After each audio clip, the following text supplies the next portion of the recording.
শালা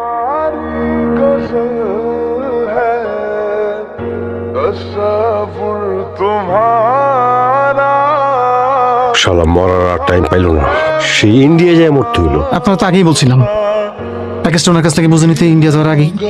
আরে ভাই কলিগ তো, মারা যাচ্ছিল লোকটা, এই সময় কথা বলে কি ঠিক হইতো? না না না না, এতদিন একসাথে কাজ করছি, ভালো দেখাইতো না। বাসায় কিচ্ছু নেই, বৌদিও কিচ্ছু জানে না। পরিমল বাবু নাকি এসব কাজ অবশ্যই সারত। ইন্ডিয়া যাওয়ার আগেও ওনার মেয়েকে বলে গেছে, রেকর্ড আছে সবকিছু। এর মানে কি? হয়েছে পরিমল বাবুর হেয়ালি করে কথা বলা, মরার আগেও ছাড়তে পারলো না। ডলিয়া পা কেমন আছেন? আমি তো ভালো আছি। লালা লালা শুনো শোনো, আরে বাবা তুমি তো দিন দিন অনেক সুন্দর হয়ে যেতেছো। হ্যাঁ, আজকে তোমাকে অনেক সুন্দর লাগতেছে। কেন, আগে কি কম সুন্দর লাগতো নাকি? কেমন যেন একটা নতুন